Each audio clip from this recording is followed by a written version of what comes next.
เห็ดประตูโค้งใหม่อีก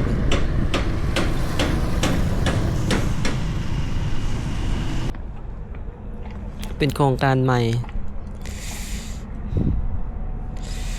อ๋อที่เป็นหลอกขายอาหารนั่น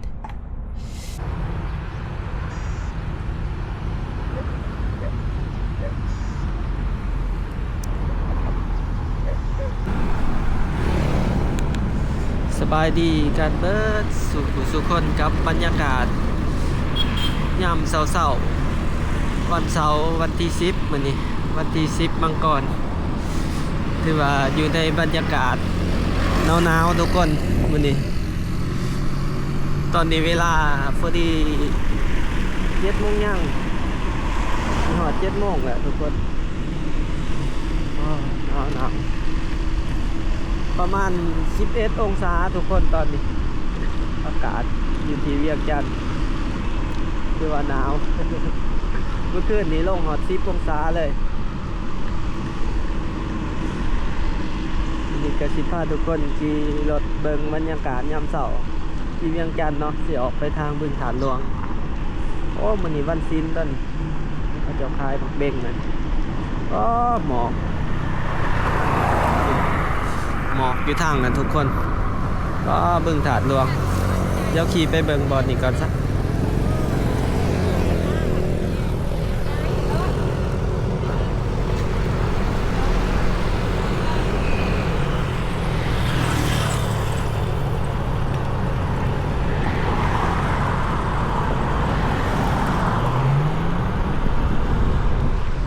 มาเบิ่งหมอกลงบอลนี่ทุกคน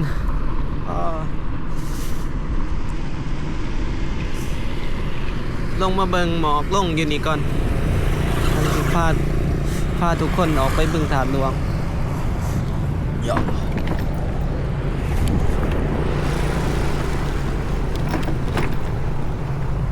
บอลนี่ก็เป็นบึงคือกัน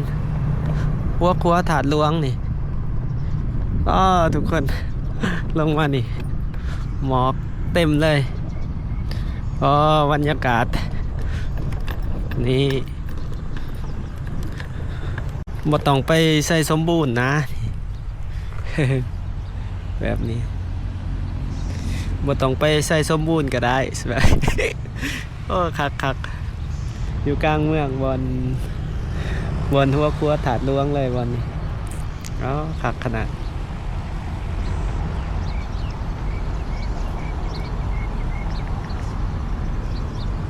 คักเว้ยถ่ายลงเฟซกับตรงใต้ก่อนแบบนี้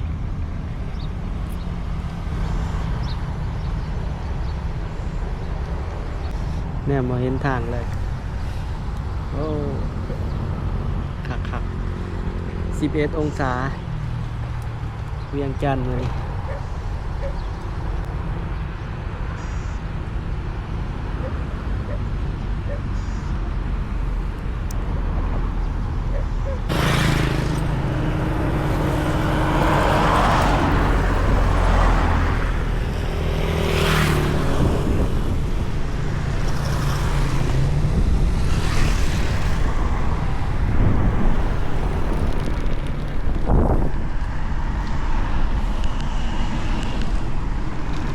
บอนนี้แม่นทั้งหนาตลาดทั่วครัวเช้าขี่ออกไปเป็นบรรยากาศเวียงจันทน์ยามเสาร์หนาวๆแบบนี้วันเสาร์วันอาทิตย์ก็หลายๆคนก็สิออกตลาดหลายทุกคนออกตลาดนนท์ขอ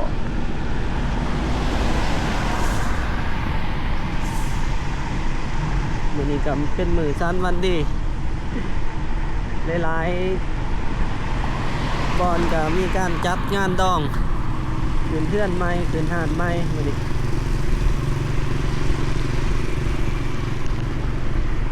เฮาก็เลาะคือเก่าก็สิถ่ายคลิปให้ทุกคนเบิ่งก่อนแล้วเฮาก็สิไปหาเลาะแลนรถแม็กซิมเฮาก่อนสิเข้าไปเป่าหานเฮายามเสาร์ก็แล่นรถยามส่วงบ่ายเฮาก็อยู่หาด ากาศแต่ว่า11องศาอยู่เวียงนี่ก็พออยู่ได้หนาวก็หนาวแบบบ่เขาเนื้อเขานางลายปานใดก็คือว่าพอทนได้แต่ว่าคันคืออยู่บ้านแถวปากซองแถวเรางามบ้านบาวแม่นไส้โอ้ประมาณ16องศานี่ก็คือว่าโอ้ยจนบ่อยากอาบน้ำคือหนาวแต่หนาวหนาวเข้ากระดูกเขาได้แต่ว่าอยู่เวียงนี่เคยลงฮอด10ฮอด8องศาก็คือว่ากับยังพอขี่รถได้เลยคือจังซี่นะแต่ว่ามันคืออยู่บ้านบ่แม่นไส้อยู่โรงงานจักจะได้ก็ซ้ำ15องศานี่ก็ขี่รถนี่ก็นักใจขนาดน่ะผมว่ามันเป็นจังได๋อุณหภูมิเท่ากันแต่ความหนาวมันคือว่าบ่อยากคือกันเนี่ยบรรยากาศนนขอทุกคน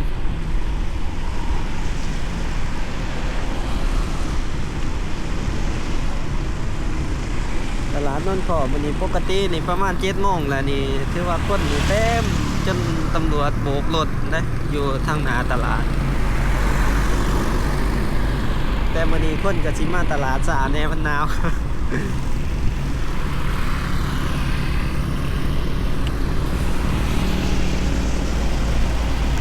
ตอนนี้เวียงจันทน์หลายๆอย่างก็คือว่าปรับเปลี่ยนเนาะแล้วก็มีหลายๆอย่างมาเปิดก่อนนี้ก็มีเซเว่นอีกสาขาหนึ่งที่มาเปิดกำลังเปิดได้2 อาทิตย์ทุกคนเซเว่นสาขานนขอ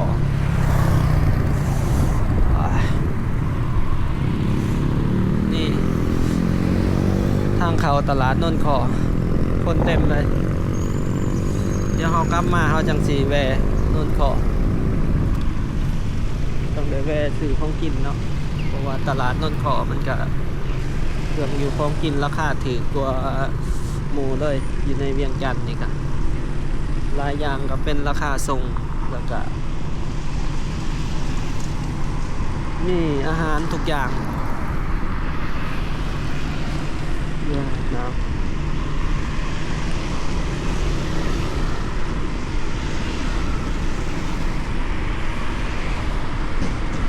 ตึกนี้ก็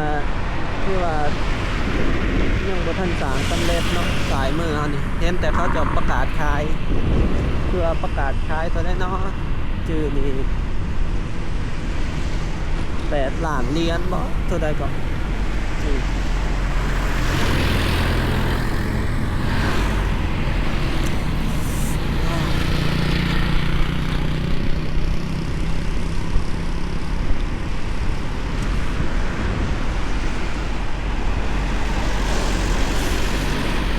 หนาวโอ้ตะเว้นขึ้นทางนี้เว้ย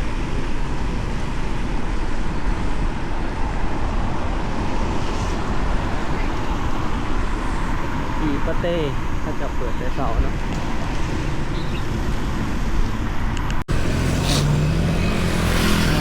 ตอนนี้เราหอด3 แยกละ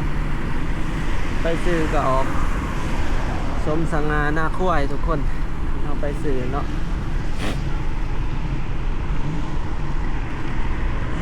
เดี๋ยวสายก็ออกไปทางพุ่นละดงคำสางบึงถาดดวงเดี๋ยวเราสิเข้าไปซื้อมาทางนี้เนาะ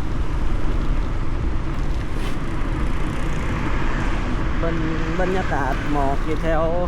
สถานีรถไฟ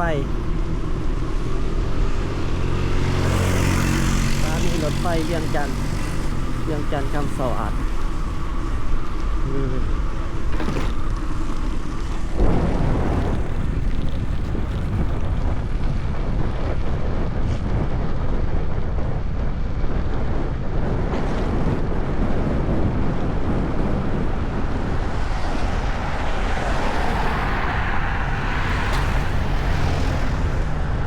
เดี๋ยวเขาไปทางสถานีรถไฟคำสวัสดิ์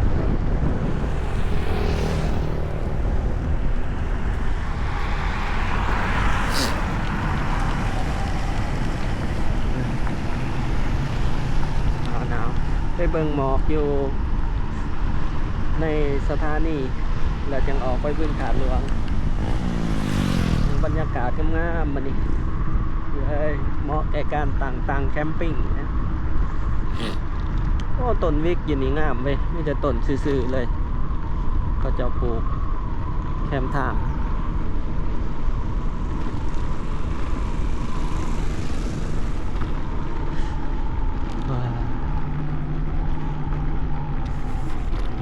เดี๋ยวเขาไปเบิ่งสถานีรถไฟเวียงจันทร์คำสวัสดิ์กัน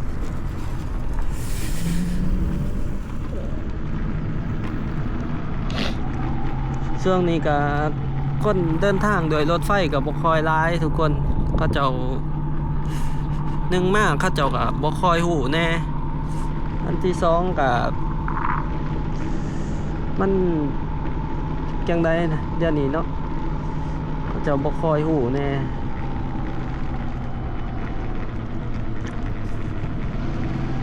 แล้วก็เที่ยวรถไฟมันมีหน่อยร้ายเนาะ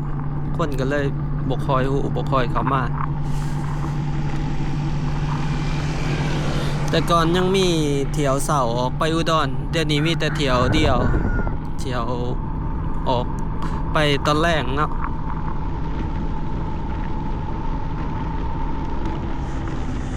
โอ้บรรยากาศทางนี้มีสวนพักไปทุกคน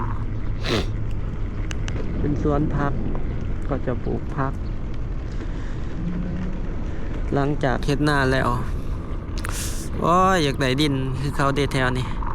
ปลูกพักกระมวลแล้วปลูกพักใจกลางเมืองบ่อึดบ่อนคาย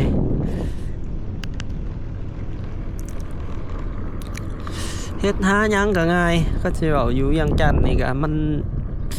อันนี้คนหลายเดี๋ยวนี้ผู้ใดมีดินอยู่ในเมืองนี่ได้เปรียบสุดนี่เอาเบิ่งสวนพักคันนี้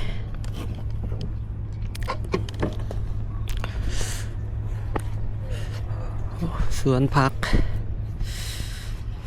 บรรยากาศ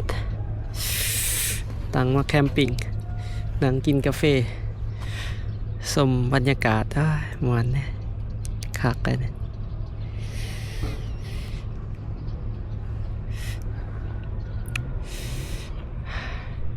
เดี๋ยวออกไปบึงถาดหลวงกันทุกคน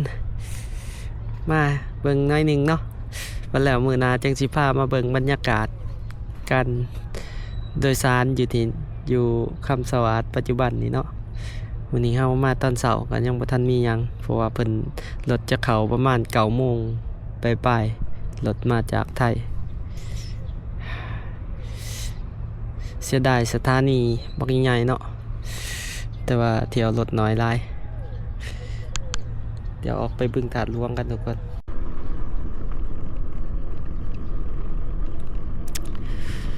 สถานีเวียงจันทร์คำสวัสดิ์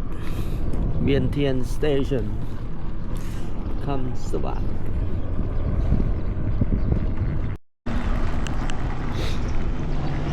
บรรยากาศ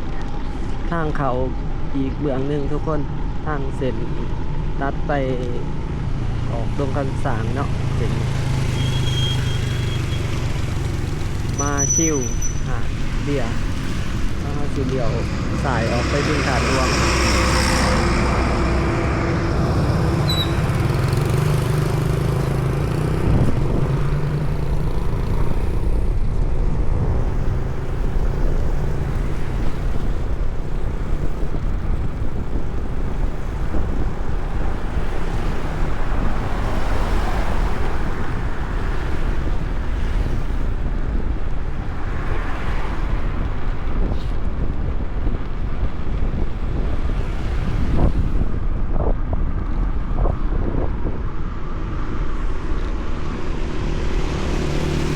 มีเวลา7 โมงเช้าเลยทุกคนยังเช้าอยู่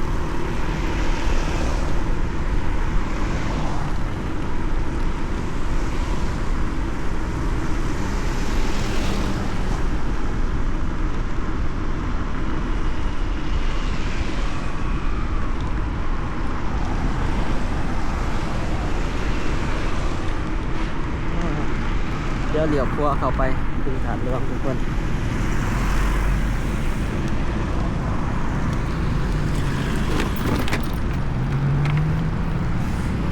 ถ10 ล้อนี่ก็ยังแล่นเที่ยวกันแบบบ่หยุดยั้งเลยแล่นมื้อหนึงหลายเที่ยวรถ10 ล้อนี่เขาเจ้าคนดินเขาไปสนามกอล์ฟบึงถาดหลวงโอ้ตัวนี้เป็นพลับเปิดใหม่ได้นี่เป็นหาดบันเทิงเปิดใหม่โอ้มาซิลซีเมนต์สาขาเขาโตเฮาผ่านมาบอนทางเขาสถานีรถไฟเมื่อกี้เส้นบึงถาดหลวงทุกคนบอนนี้เขาเจาะก็เฮ็ดประตูโค้งใหม่อีก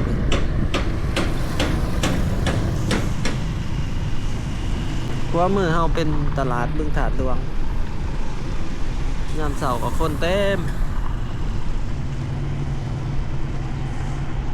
ห้องจะจากตลาดนนขอเนาะคือว่าคนหลายแล้วก็ความใหญ่ตลาดบึงถาดหลวง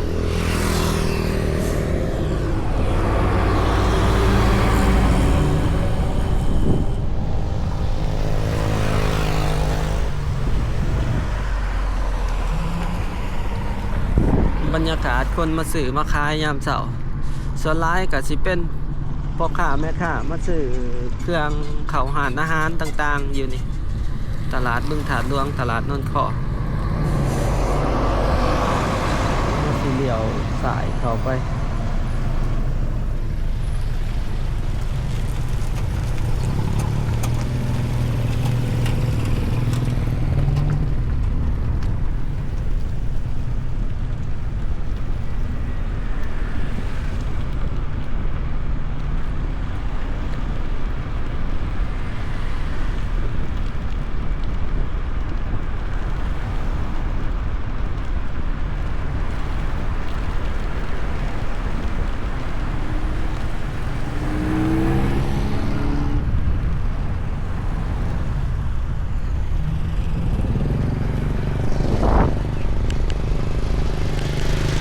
คนกับมาแลนออกกำลังกายอยู่นี่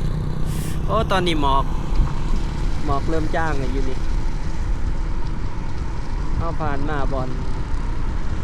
ปัวถาดหลวงขักขนาดเลยหมอกเป็นหลาย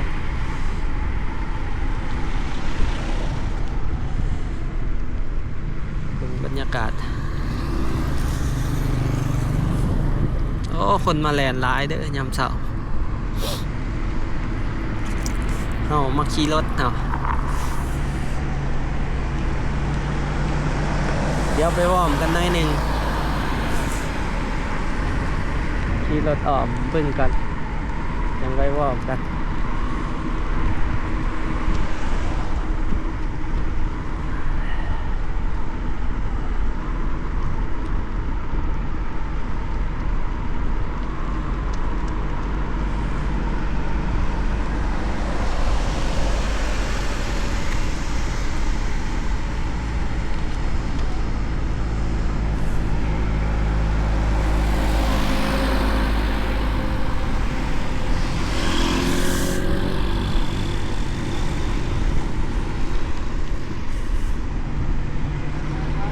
บรรยากาศ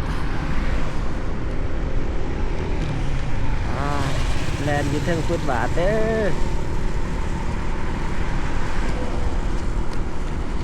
อย่างอยู่ตามทางบุปลอดไฟเด้อเส้นนี้เป็นเส้นทางแลนด์รถประจำอยู่แล้วเพราะว่าเขาจะขี่เวียนมาจากเส้นทางบอนนันเทเนาะทุกคนลืมกดบันทึกขี่มาจนหอดนี่ว่าไปใบไปบักลายเติบบ่บันทึกส่วนหนึ่งโอ้ตายเลยทุกคนมาบอลนี่คนร้ายเลยมายางอยู่บึงถาดหลวงมาออกกำลังกายยามเสาร์เดี๋ยวเฮากับมาขี่รถเฮา เดี๋ยวขี่หอบบึ้งกันจังสีวอร์มกันหน่อยหนึ่งบรรยากาศยามเสาร์โอ้มีลำเหลืองอีก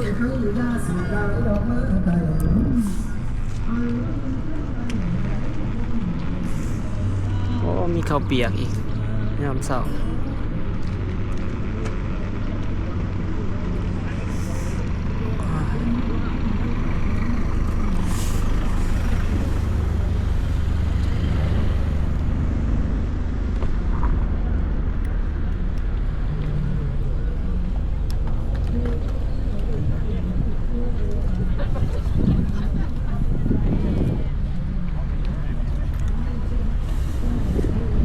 มีรถมาขายมีกาแฟมีหยังครบเป็นตลาดเสาเลยบึงถาดหลวง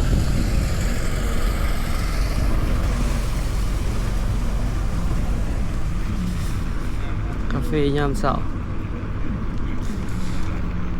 ไปหาบอลจอดรถวอร์มกันนายหนึ่ง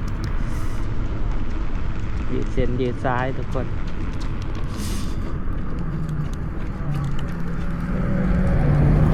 อันนี้ก็คล้ายรถ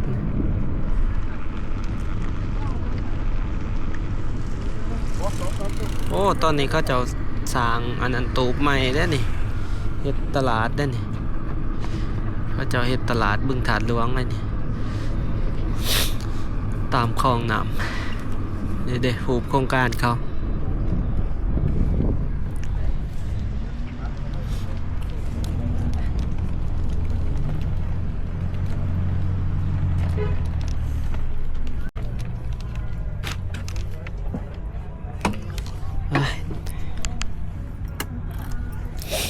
จะมาขายเสื้อ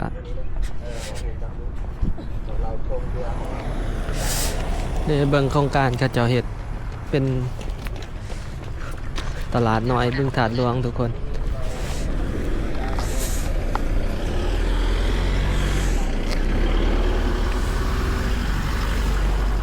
ปากเดียวมันต่อไปสบาย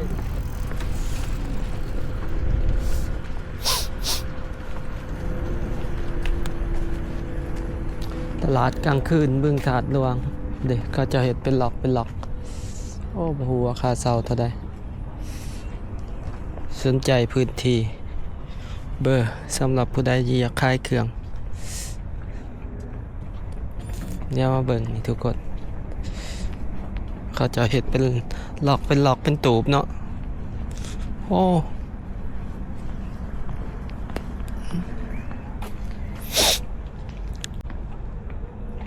เป็นโครงการใหม่โอ้จะเป็นหลอกขายอาหารนั่นเบิ่งกันต่อไปเนาะผลตอบรับสิดีหรือบ่หลายจุดอยู่ในนี้เขาเจ้าก็ถือว่าเฮ็ดใหญ่แต่ว่าต้นนี้ก็น่าจะโอเคอยู่เนาะมันก็บ่ใหญ่หลาย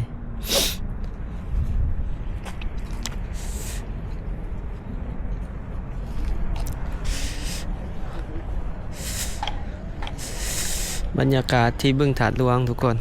ยามเสาร์แบบนี้ก็ถือว่าเป็นตลาดย่อมๆเลยเนาะมื้อนี้ก็ก็สิมีอยู่ประมาณนี้เด้อทุกคนสำหรับในคลิปนี้ถ้าผู้ใดมักหรืออยากสนับสนุนกันก็อย่าลืมกดไลค์กดแชร์กด Subscribe เนาะเพื่อเป็นกำลังใจให้กันมื้อนี้ถือว่าอากาศบรรยากาศดีหลายที่เวียงจันทน์มื้อนี้เนาะก็สิมีอยู่ประมาณนี้เด้อทุกคนต้องขอบใจแล้วก็